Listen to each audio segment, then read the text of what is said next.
aset negara yang kemudian dihibahkan, dipinjamkan, dan kemudian sebenarnya bisa ditarik sebenarnya dengan perda sendiri misalnya. Ya ini saja kembalikan pada core bisnisnya. Kalau misalnya tidak bisa kembalikan ketika kita punya aset misalnya, ya sudah suruh minta BUMD itu bekerjasama dengan pihak ketiga orang yang profesional.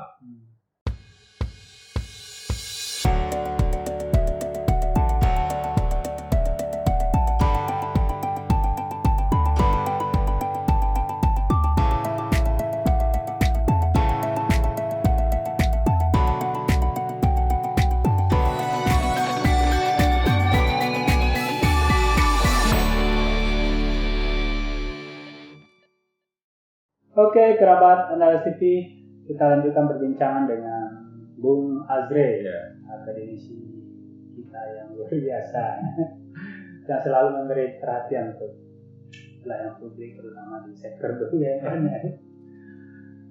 Azre, tadi kan kita sudah berbincang soal bagaimana BUMN kontribusinya terhadap pemerintah dan tidak kita pungkiri di daerah kan juga ada badan usaha daerah dan hampir di setiap provinsi atau kabupaten kota juga ada, termasuk di Sumatera Barat. Untuk di Sumatera Barat, Azre mengamati atau melihatnya apakah sudah memberikan posisi yang baik untuk pendapatan daerah. Kadang-kadang memang cuma untuk apa ya? Untuk gagah-gagahan aja untuk orang-orang yang terlibat dalam suksesi. Ya sebenarnya kalau misalnya dalam perspektif badan usaha daerah sebenarnya dia itu sama saja dengan BUMN sebenarnya. Kalau misalnya dari tujuan pendiriannya juga sama, memberikan tempat bagi daerah, kanan pelayanan jasa umum, lain dia juga ada namanya memberikan dividen keuntungan bagi daerah. Ada 3 itu sebenarnya. Kalau misalnya kita di Sumatera Barat, tapi kita bicara konteks global, misalnya dulu Bang Rudi, misalnya kita lihat memang berapa persen sih badan usaha daerah di Indonesia? Agak sulit juga. Paling ada 10%-an. Bang Jabar yang sering disebut. Yang untung banyak tuh BUMD yang ada di Indonesia itu ya dari total seluruh BUMD ya, mungkin sampai jumlahnya ratusan atau ribuan tuh. Itu hanya 10% yang memberikan keuntungan bagi daerah. Jika kita breakdown lagi misalnya yang ngasih untung siapa BUMD? BUMD yang punya core bisnis di jasa keuangan. Bicara Sumatera Barat. Sumatera Barat juga sudah itu kondisinya. Yang berikan untung misalnya hari ini yang Bank Nagari jam 3 misalnya. Jam 3 mau ada untung? Kayaknya udah jam 3 sama tidak kayak untung, tapi nggak tahu. Tapi Bank Nagari untung dan dia di industri jasa keuangan ya. Balerung belum. Itu masalah. Grafika juga belum. Andalas Kuasa Faktu sama Dinamika juga dalam proses likuidasi sebenarnya kan.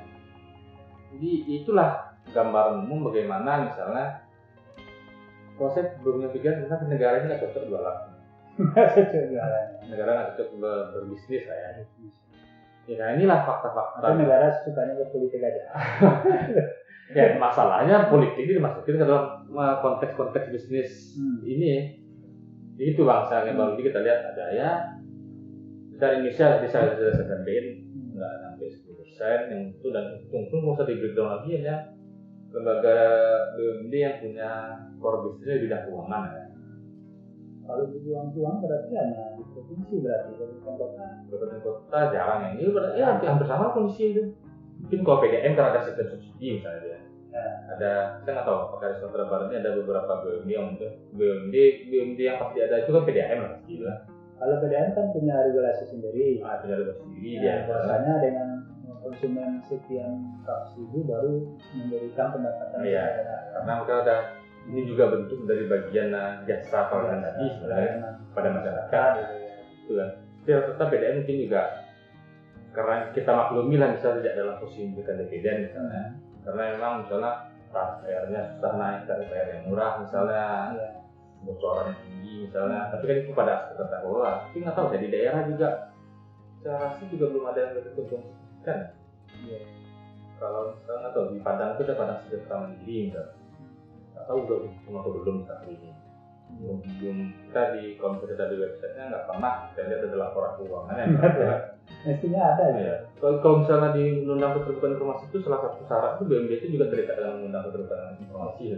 Semuanya. Audit dari apa namanya? Audit dari auditor angkutan itu wajib tulis misalnya. Salah terakhir di Junjung tuh ada penyalahgunaan kewenangan direksi buat badan usaha daerah berupa mobil satu tersangka. Memang kembalikan lagi sebenarnya mau bikin BUMD ini kan sebenarnya kalau kita lihat filosofi kan mengembangkan dan memberikan efek lebih berkembang dan berkembang. Kalau nggak layak misalnya bikin BUMD bukan bikin BUMD, apakah ada motif lain bikin BUMD misalnya? Pertanyaan kan itu loh. Ada nggak motif lain kita bikin BUMD? Apakah motif nanti untuk menampung orang-orang sekitar kita, orang-orang yang ya menampung orang-orang lingkungan seperti kita misalnya, itu kan jadi pertanyaan juga sebenarnya. Tapi kalau bisa kita lihat di PP 54 tahun 2017 pendirian BUMD lumayan sulit sebenarnya. Nah, sekarang ya, kita baca pasal PP 54 tuh mendirikan BUMD itu tidak hanya bikin perda, tapi harus ada kajian yang sangat mendalam dan itu harus disediakan Kemendagri. Lalu setelah itu baru setelah analisa policy ini diketahui atau disetujui oleh Kemendagri, baru dibikin BUMD dengan perda tersebut. Jadi sebenarnya kan kalau bisa kita lihat sekarang ini memang pemerintah pusat bukan melarang, tapi mempersulit atau misalnya tidak mempertajam betul mempertajam ini bisnis layak atau tidak.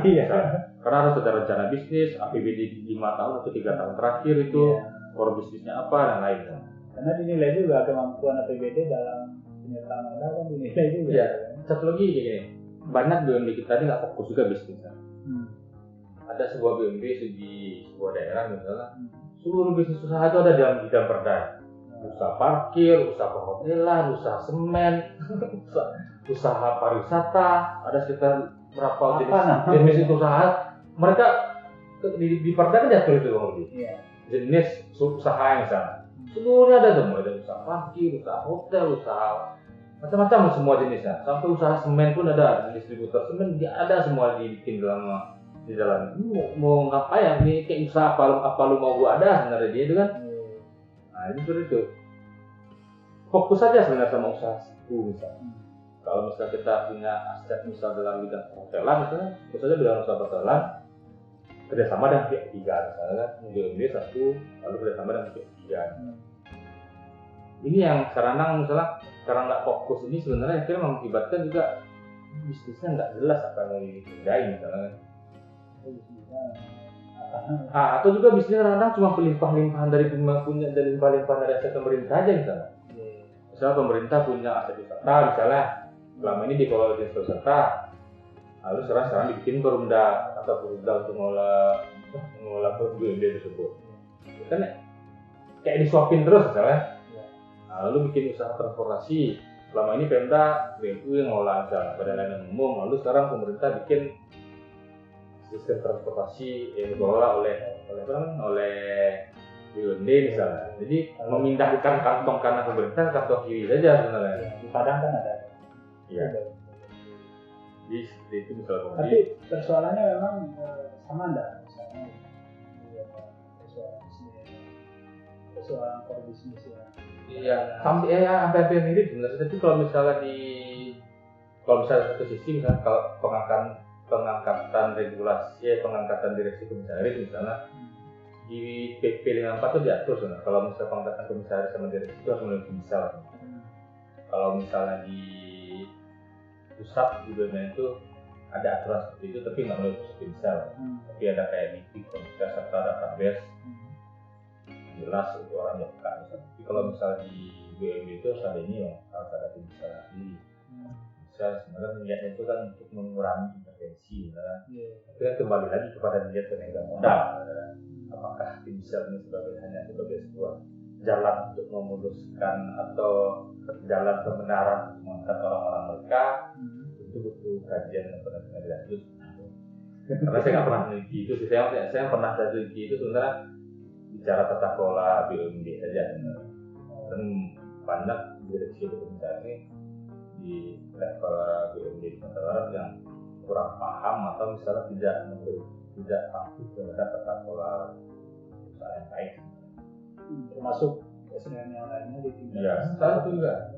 Staff misalnya. Karena ada nomor tunggu juga karena ya. Salah satu faktornya itu bang. Rekrutmennya. Rekrutmennya misalnya. Ini karena apa? Lingkungannya itu lingkungan stakeholder kan orang itu. Stakeholder orang-orang yang berkisar pada area itu, tentu dia akan mencoba menanamkan pengaruh sebanyak mungkin kan. Karena kan nanti ada faktor dependensi juga, ketergantungan antara BUMD sendiri dan orang-orang politik ini kan. Dengan orang-orang hukum. Saya rasa ini juga makanya kita jangan terjebak misalnya dalam kita bikin BUMD untuk bikin dividen, tapi ternyata pada aspek tata kelola, pada aspek pengelolaan sumber daya manusia kita luput mengawasi. Menurut Agri, apa BUMN yang mestinya BUMD lah. BUMD Ya. Core bisnis yang mestinya dijalankan sehingga untung. Selain keuangan tadi. Itu kalau misalnya sumber punya ini tetap bersetar. Bikin misalnya, tapi enggak ya pariwisata misalnya. Itu yang memang jualan utama kita misalnya di Sumatera Barat itu memang pariwisata atau misalnya pertambangan banyak memang nggak ada sukses sekali dari Sumatera Barat. Tapi bisnis yang memang view-nya jauh ke depan untuk melihat itu. Makanya saya agak tertarik juga dengan gagasan Pak Udi ya, Pak Gubernur sama Pak Gubernur bikin BUMD pertanian misalnya. Jadi kan kita berjelas konsepnya seperti apa, uangnya seperti apa nanti, namanya itu. Pertanian kan memang karena 22% ya PDB kita kan ada pertanian itu di seksi sekali misalnya jika ini misalnya menjadi sebuah kekuatan jika misalnya memang BUMD pun merasa tapi harus jelas kondisinya. Kondisinya jelas mau apa ini ya, rencana bisnis jelas. Itu bisa benchmark di Jawa Barat dan Jawa Pak Wagub kan juga salah satu inisiasi pembentukan BUMD agromandiri di Jawa Barat. Itu bisa di sini kan. Konsepnya seperti itu lah. Ini juga butuh hubungan politik DPRD juga. Niatnya bagus. Memang jangan sampai lah kita berbisnis BUMD dibuat tapi malah menyaingi orang yang sudah punya bisnis itu dulu misalnya. Misalnya Bang Rudi bikin bisa mematikan masyarakat. Nah, bisa mematikan masyarakat. Misalnya Bang Rudi bikin BUMD misalnya. Bang Rudi kepala daerah bikin BUMD. Bang Rudi bikin BUMD yang bergerak pada usaha distribusi semen, habis itu usaha yang mutiara semen misalnya. Ya bisa saja misalnya bikin ke policy bawah tanah misalnya setiap kontraktor menang harus melalui BUMD ini misalnya kan tetapnya dimanjain namanya BUMD menang misalnya setiap kontraktor yang isi proyek ini ambil barang di sini misalnya di dalam bijakan tutupnya misalnya juga kepala daerah seperti itu. Bisa jadi seperti itu kan dia yang punya tata material dia udah kita punya tender tapi wajib ambil di sini misalnya kan itu sangat secara bisnis nggak etis sebenarnya. Artinya harusnya badan usaha daerah tersebut dibiarkan dia tumbuh secara alami dan dia berbisnis memang secara ini juga kompetitif juga dia. Yang apa yang bisa baru dibikin BUMD lalu dimanjain terus misalnya. Karena bikin BUMD ini ya tadi saya bilang tadi yang sudah dikatakan tadi bikin BUMD ke depannya pertama harus ada kajian yang strategis dan harus melalui ke Kementerian Dalam Negeri. Yang kedua juga masukin modal ke BUMD kan juga butuh persetujuan politik. Jangan-jangan kita mau bikin bisnis misalnya butuh duitnya sekarang, tapi ternyata persetujuan modalnya akhir tahun misalnya. Nah itu ya akhirnya yang momentum bisnisnya lewat misalnya kan. Tapi memang itulah realitasnya. Ya realitas memang ya dari zaman dulu memang itu. Ya kita bang Didi nih sebelum kita sembari cerita kan. Ada perusahaan BUMD punya usaha Pertamina, usaha SPBU, tutup SPBU kan enggak nggak make sense sebenarnya. Pasti Itu tata provinsi kelola. apa namanya PT Dinamika. Tidak dinamika lah. Nggak masuk secara ini, nggak secara apa namanya? Secara Orang di pinggir jalan ke tengah aja untung kan. mungkin pertama PSBB itu tutup itu memang kayak cuma yang punya dinamika itu aja kayak bisa kita perhatiin sejak saya kecil Sumatera Barat ini kayak cuma itu aja tutup ya SBU itu ya. Iya. Tapi itu memprihatinkan. Padahal konsumennya sudah jelas juga ya. Bisa jadi itu juga problem Rudi. Problemnya. Kebocorannya karena konsumen yang jelas tadi itu. Iya. Misalnya konsumennya ke kupon misalnya. Iya. Konsumennya orang Benda ke kupon. Ternyata beli minyak ini mahal kurang harus tentang kupon yang dibayarkan misalnya. Ya maksudnya kan yang dibunuh bukan induknya kan. Tapi itu kan cash flow terganggu kan? Iya. Cash flow terganggu karena membayar kupon ini lama, sementara Pertamina ngedrop bensinnya ini, ngedrop SPBU ini. Tapi kalau terganggu, kenapa di SPBU yang lain aman-aman saja? Ya? Wah, kayak tadi saya katakan kan ya, senang lah orang bisnis untuk melihat kenapa ini bisa seperti itu misalnya.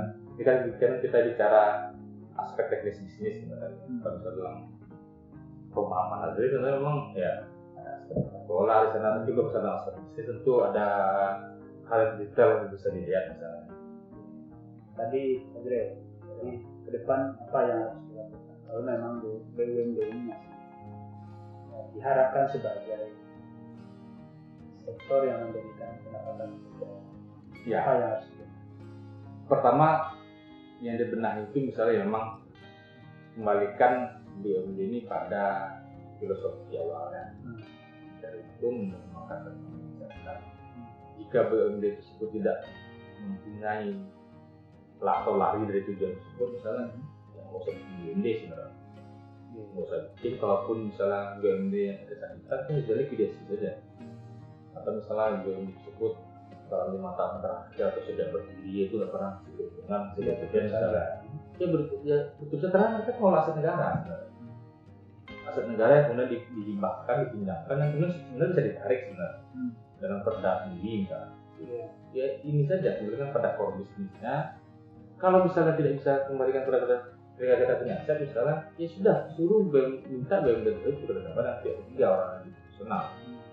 Kadang-kadang profesionalitas ini kan susah juga dalam BUMD. Mesti baru dicari lah misalnya kalau misalnya BUMD non, kalau BUMD bank dia untuk menjadi direksi harus izin DJK, ada fit and proper test ya. Ada regulasi DJK ya. Sekarang kan BUMD di Sumber harus dilihat nanti misalnya kompetensi direksinya atau komisarisnya sesuai nggak dengan bidang ilmu pertama atau misalnya dengan ekosistem dia selama ini. Misalnya kita bikin usaha A misalnya, tentu orang mengerti dengan ekosistem usaha tersebut kan. Gak mungkin kan pengusaha dengan ekosistem B kita paksakan, walaupun dia pengusaha misalnya punya background pengusaha, kita paksakan untuk menjadi direksi pada ekosistem A ini kan. Ya biasanya berceramah ada yang di sini jadi yang berceritakan kacau juga. Kacau lah. Makanya itu Timsel kan itu sebenarnya. Tapi itu tadi, apakah Timsel ini sebagai alat justifikasi saja, atau memang ini alat untuk menseleksi? Tetap kunci yang sama siapa yang namanya kuasa terhadap modal dalam hal ini kepala daerah. Dia mau ngapain dengan Timsel dengan BUMD? Kita takutnya dibikin regulasi, dibentuk itu memenuhi aspek prosedur, tapi kan justifikasi itu meloloskan orang tertentu misalnya. Jangan pula dijadikan sebagai alat untuk mengumpulkan sesuatu ya. Nah, bisa juga seperti itu. Ya karena memang banyak kecenderungan saya lihat memang ya Sumatera Barat ya, pada daerah lain pun juga punya kecenderungan sama kan. Ya, karena memang Huluk itu juga sebenarnya Huluk itu memang niat untuk melihatnya, untuk melihat BUMD ini memang apakah sebagai tempat penampungan, apakah memang tempat untuk membuat ini profesional sebenarnya. Nah, saya pernah juga bilang kalau ada teman dukung mau jadi komisaris ya, kan? Atau ada jaminan jadi komisaris gitu. Ya. Itulah realitas yang. Jadi memang itu realitas sebenarnya. Realitas yang sebenarnya harus kita jauhi dan memang harus kita hindari. Tapi kan sebenarnya itu komitmen. Komitmennya siapa dulu misalnya? Komitmen dari kepala daerah yang kepala daerah dulu misalnya. komitmen ke kepala daerah dulu yang untuk membuat memang benar menjadikan ini sebagai sebuah menjadikan ini sebagai sebuah tempat bisnis yang memberikan manfaat bagi daerah. Minimal kalau misalnya nggak ada dividen, tapi dia juga membantu daerah dengan memberikan lapangan pekerjaan, menyediakan pertemuan-pertemuan baru. Paling tidak minta modal setiap tahun. Paling tidak. Dia tapi bisa juga sebenarnya kalaupun dia tidak minta modal setiap tahun, bisa juga dividen dia itu misalnya, misalnya 2 miliar misalnya, kan itu segini misalnya, misalnya berapa miliar misalnya. Ya pemerintah daerah juga harus punya niat juga untuk mengembangkan bisnis ini. Terus saya dividen dia dulu, mengembangkan usaha ada dulu kita ngambil pajak, dari pajaknya dan juga sehingga ini BUMDA untung 10 miliar diberikan dividen kepada PAD akan beda dia ketika 10 miliar dikelola di sini, dia akan bisa ngembangin usaha sendiri ya dibandingkan di sekarang. Tapi itu mungkin nggak harus setiap tahun misalnya, tapi pada waktu tertentu dividennya ditahan untuk pengembangan usaha dari BUMDA sendiri, ekspansi usahanya dan lain-lain. Oke. Ya. Tapi memang tata kelola menjadi kunci utama. Tata kelola dan komitmen kepala daerah serta yang jelas visionernya dari seorang direksi komisaris memandang bisnis ke depan masuk dalam kementerian bisnis itu. Oke, terima kasih Bang Azril. Terima kasih Bang Adi. Sama-sama. Senang sekali kan dari sini. Saya dua kali saya batalin di sini soalnya. Ini Azril ini kapan? Oke Azril. Semoga apa yang kita bincangkan bermanfaat bagi kerabat TV. Oke, siap. Oke, kerabat, demikian perbincangan kita dengan Ilham Aldelano Azril dari Universitas Andalas. Semoga ada manfaat. Sampai jumpa.